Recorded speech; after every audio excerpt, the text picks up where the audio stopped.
நடிகை சுவாசிகா திடீர்னு கண்ணீர் மல்க ஒரு வீடியோவை வெளியிட்டு இருக்காங்க.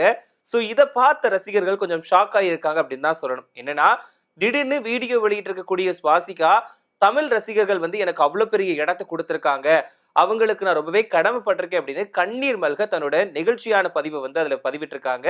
சோ இதுக்காக இந்த வீடியோ, அதுல என்னென்னலாம் சொல்லியிருக்காங்க அப்படிங்கறத பத்தி தான் நாம இந்த பதிவுல விரிவா பார்க்க போறோம். இப்போ 100 சாமி திரைப்படம் வெளியாகி இருக்கு. சோ அதை பத்தி பாத்துடலாம்.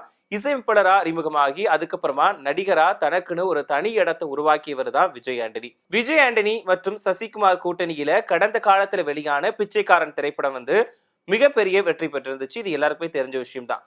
குடும்ப ரசிகர்கள்ல இருந்து இளைஞர்கள் வரை எல்லாத்தையுமே கவர்ந்த அந்த படம் விஜய் ஆண்டனி அவர்களுடைய திரைப்பயணத்துல ஒரு முக்கியமான படமா இருந்துச்சு.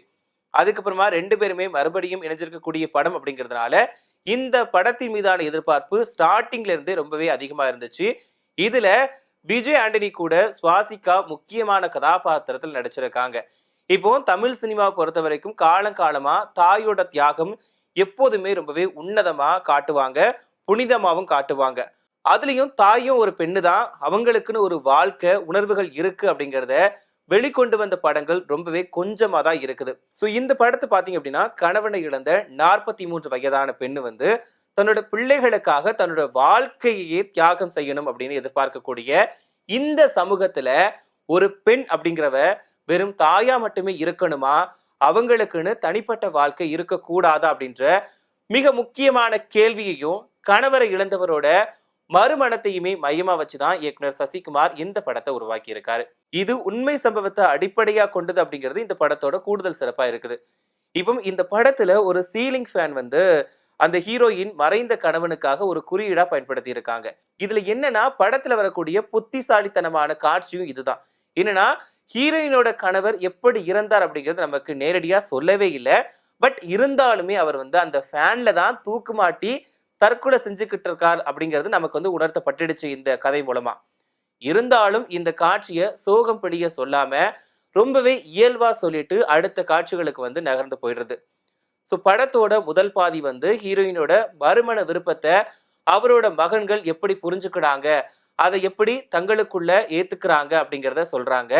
2ஆம் பாதி இந்த திருமணத்தை எதிர்க்கக்கூடிய உறவினர்கள், கிராமத்து மனிதர்களுக்கு எதிராக அந்த மகன்கள் எப்படி தன்னோட தாய்க்கு அரணாய் இருந்து போராடுறாங்க அப்படிங்கிறது தான் இந்த படத்தோட கதையே பேசுது. இப்போ படத்தோட போஸ்டர்கள்ல விஜய் ஆண்டனிக்கு முன்னிலைப்படுத்தப்பட்டிருந்தாரு, விளம்பரப்படுத்தவும் பட்டிருந்தாரு. ஆனா இந்த படம் வந்து முழுக்க முழுக்க நடிகை சுவாசிகாவோட படம் தான். சில காட்சிகள்ல வந்து ஒரு நீடித்த கேமியோவில் மட்டுமே நடிச்சிருக்காரு விஜய் ஆண்டனி. சுவாசிகாவுக்கு இது வந்து ஒரு வாழ்நாள் கதாபாத்திரம் அப்படின்னு கூட நாம சொல்லலாம். என்னடா, தன்னுடைய கதாபாத்திரத்தின கவனத்தை உணர்ந்து வியக்க வைக்கக்கூடிய நடிப்பை தந்திருக்காங்க சுவாசிகா. கிளைமேக்ஸ்க்கு முன்னாடி மகன்களோடு அமர்ந்து சாப்பிட்டுட்டு இருக்கும் போது அவ்வளவு நேரமும் அடக்கி வச்ச உணர்வுகள் எல்லாம் அழுகியா வெடிச்சு கிளம்பும் போது நம்மளையே வந்து கலங்கடிக்க வச்சிடுறாரு. ஸோ இந்த படத்துல முழுக்க முழுக்க பாத்தீங்க அப்படின்னா விஜய் ஆண்டனியா சுவாசிகாவா அப்படின்ற மாதிரி தான் இருக்குது. இதுல ஃபுல்லாவே ஹீரோ யாருன்னு கேட்டீங்கன்னா சுவாசிகா தான். அவங்கள வச்சுதான் படத்தோட முழு கதையுமே நகர்ந்துட்டு வர மாதிரி நமக்கு இருக்குது. ஏன்னா மறுமணம் அப்படின்ற ஒரு கான்செப்டை மையமா வச்சுதான் இந்த படத்தை ஃபுல்லாவே வந்து டைரக்டர் இயக்கியிருக்காரு.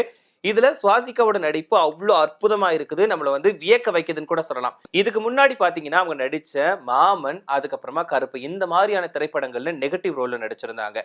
மாமன் திரைப்படத்துல நெகட்டிவ் ரோல் அப்படின்னு சொல்ல முடியாது. பட் ஆனா இவங்களோட கேரக்டர் வந்து ரொம்பவே இரிட்டேட்டிங்கா இருக்கும், எரிச்சலா இருக்கும், நிறைய பேர்ட்ட திட்டு வாங்கிட்டு இருந்தாங்க.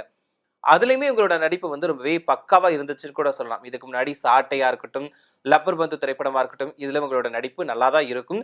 இவங்க இதுக்கு முன்னாடி ஹீரோயினா ஒரு சில படங்களையும் நடிச்சிருக்காங்க. வைகை, அதுக்கப்புறம் மைதானம், கோரிப்பாளையம், இந்த மாதிரி திரைப்படங்கள்ல கதாநாயகியாவும் நடிச்சிருக்காங்க. ஸோ இப்படி இருக்கக்கூடிய நேரத்துல இப்ப ரீசெண்ட் டேஸ்ல வந்து இவங்க தொடர்ந்து நிறைய படங்கள் நடிச்சுட்டு இருக்காங்க. அதுவும் இவங்க நடிக்கக்கூடிய மோஸ்ட்லி எல்லா படங்களும் வெற்றி படங்களா அமைஞ்சுக்கிட்டு இருக்குது. இதுல 100 சாமி திரைப்படம் இவங்களோட லைஃப்ல ஒரு வாழ்க்கையை மாத்தி போடக்கூடிய ஒரு திரைப்படம்னு சொல்லலாம். இந்த படத்துக்கு அப்புறமா இவங்களுக்கான மதிப்பு இன்னும் கொஞ்சமே அதிகமா தான் ஆகிட்டு இருக்குது. ஏன்னா இந்த படத்தை பார்த்துட்டு நிறைய பேர் வந்து சுவாசிகா அவர்களுக்கு கால் பண்ணி விஷ் பண்ணிக்கிட்டே இருக்கிறாங்க. அது மட்டும் இல்லாம நான் ஆரம்பத்தில் சொல்லிட்டேன், இந்த படத்துல ஹீரோவா இருக்கிறது யாருன்னு கேட்டீங்கன்னா கண்டிப்பா சுவாசிகா அவர்கள் தான். ஏன்னா அவங்களுக்கான கதையா மட்டும்தான் இந்த படம் ஃபுல்லாவே நகர்ந்துட்டு வருது. இவங்களோட நடிப்புக்காக கண்டிப்பா இந்த படத்தை பார்க்கலாம். குடும்பத்தோட பார்க்கக்கூடிய ஒரு அற்புதமான திரைப்படமா தான் 100 சாமி திரைப்படம் இருக்குது. இந்த படத்துக்கு அப்புறமா எல்லாரும் கால் பண்ணி பேசிட்டு இருக்கக்கூடிய இந்த நேரத்துல சுவாசிகா தன்னுடைய இன்ஸ்டாகிராம் பக்கத்துல ஒரு வீடியோ வெளியிட்டு இருக்காங்க. சோ அதுல வந்து கண்ணீர் விட்டு அழுது எல்லாருக்குமே நன்றி தெரிவிச்சிருக்காங்க. நான் வந்து என்னோட லைஃப்ல என்னோட படங்கள் வந்து இத்தனை தியேட்டர்ல ஓடணும் அப்படின்னு நான் நினைச்சுக்கிட்டு தூங்காத நாட்களே கிடையாது. ஒவ்வொரு நாளுமே என்னோட ட்ரீமா அதுதான் இருக்கும். நிறைய படங்கள் வந்து என்னோட படங்கள் வந்து எக்கச்சக்க தியேட்டர்கள்ல வந்து தமிழ் சினிமாவுல தமிழ்ல இருக்கக்கூடிய தமிழ்நாடு ஃபுல்லா இருக்கக்கூடிய தியேட்டர்கள்ல வந்து ஓடணும் அப்படின்னு நான் நினைச்சுட்டு நிறைய நாள் தூங்கியிருக்கேன்.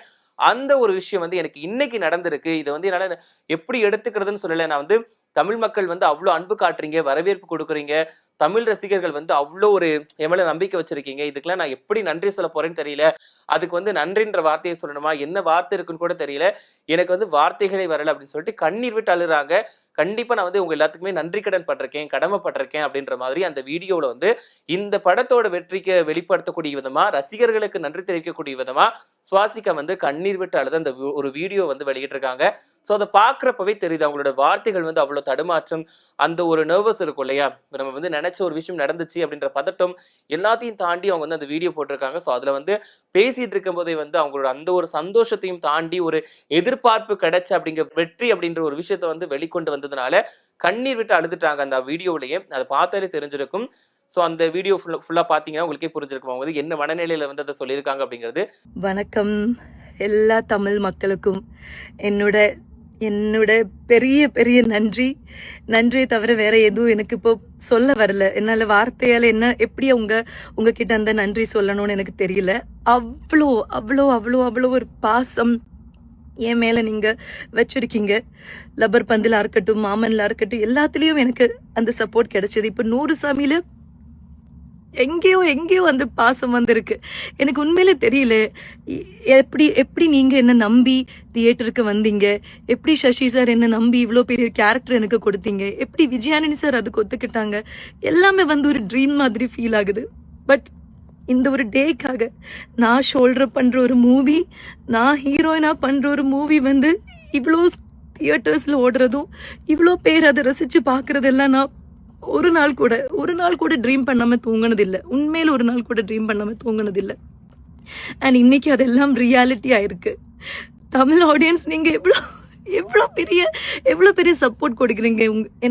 எனக்கு நன்றி, அதுக்கு நன்றியா வேற ஏதாவது வேர்டு இருக்கான்னு கூட எனக்கு தெரியாது. பட் என்னோட ஆக்சிஜனே இப்போ வந்து தமிழ் ஆடியன்ஸ் தான். நீங்க கொடுக்குற அந்த லவ்வுக்கு எக்காலத்தும் நான் கடப்பட்டு இருக்கும். நான் வந்து ரெஸ்பான்சிபிளாக இன்னும் என்னோட படங்கள் செலக்ட் பண்ணி நடிப்பேன். அண்ட் இந்த மாதிரி இந்த படத்துக்கு நான் தான் ஹீரோன்னு அப்படியே சொல்லிட்டு நிறைய பேர் கால் வராங்க, மெசேஜ் வராங்க. எல்லாத்துக்குமே நன்றி, தேங்க்ஸ். 100 சாமி வந்து ஒரு முக்கியமான ஒரு படம். அது என்னோட லைஃபுக்கும் முக்கியமான படம், மொத்தமாக அதோட கண்டென்ட்டும் முக்கியமான ஒரு படம். ஸோ அந்த மாதிரி ஒரு படத்துக்கு நீங்கள் பெரிய சப்போர்ட் கொடுத்துருக்கீங்க. இன்னும் அந்த சப்போர்ட் எங்களுக்கு தேவை. ஸோ ப்ளீஸ் சப்போர்ட் 100 சாமி. And as an artist please எனக்கு இதே மாதிரி பாசம் கொடுங்க. நான் கண்டிப்பாக ஹார்ட் ஒர்க் பண்ணி இன்னும் உங்களை டிசப்பாயின்மெண்ட் பண்ணாமல் நிறைய கேரக்டர்ஸ் பண்ணுவேன். Thank you audience, thank you so much. I love you. எல்லாருக்குமே நன்றி, தேங்க்யூ. ஸோ கண்டிப்பா இதை பார்த்து எல்லாருமே வந்து சுவாசிகா அவர்களுக்கு வந்து வாழ்த்துக்களை தான் சொல்லிட்டு இருக்காங்க. ஏன்னா இது வந்து உங்களோட திறமைக்கு கிடைச்ச ஒரு அங்கீகாரம் தான். ஏன்னா நீங்க வந்து ஒரு நல்ல படங்கள் நடிச்சு உங்களுக்கான கேரக்டரை வந்து நீங்க அப்படியே வெளிக்கொண்டு வந்ததுனாலதான் ரசிகர்கள் வந்து உங்களை ஏத்துக்கிட்டு இருக்காங்க. இப்ப மாமன் திரைப்படத்திலயுமே வந்து சரி, இவங்க நெகட்டிவ் அந்த ஷேட்ல இருந்தா கூட ரசிக்கும்படியா இருக்கும்னு கூட சொல்லலாம். அதாவது இவங்களோட கேரக்டர் இதுதான், ஆனா பக்காவா நடிச்சு கொடுத்துருக்காங்க, அதனால பாராட்டலாம் அப்படின்ற மாதிரி இருக்கும். அதே மாதிரிதான் கருப்பு திரைப்படமா இருக்கட்டும், லப்பர் பந்து திரைப்படத்துல அவ்வளோ அசால்ட்டா மிரட்டி இருப்பாங்க, ரொம்பவே நல்லா நடிச்சு கொடுத்திருந்தாங்க. அந்த வகையில சுவாசிகா அவர்களுக்கு ஒரு முக்கியமான திரைப்படமா தான் இந்த 100 சாமி திரைப்படம் அமைஞ்சிருக்கு. இதுக்குதான் ரசிகர்கள் வந்து டெய்லியுமே அவங்களுக்கு வந்து வாழ்த்துக்கள் சொல்லிட்டு இருக்காங்க. சோ வாழ்த்து சொன்னதுக்கு நன்றி தெரிவிக்கக்கூடிய விதமா இந்த ஒரு வீடியோவை சுவாசிகா வந்து தன்னோட இன்ஸ்டாகிராம் பக்கத்துல வெளியிட்டு இருக்காங்க. சோ அதுலயும் கண்ணீர் விட்டு ரசிகர்களுக்கு வந்து நன்றியை தெரிவிச்சு உங்களுக்காக நான் கடமைப்பட்டிருக்கேன், எப்படி நான் இதை எனக்கு எப்படி சொல்றதுன்னே தெரியல அப்படின்ற ஒரு பூரிப்போட வீடியோ வெளியிட்டிருக்காங்க.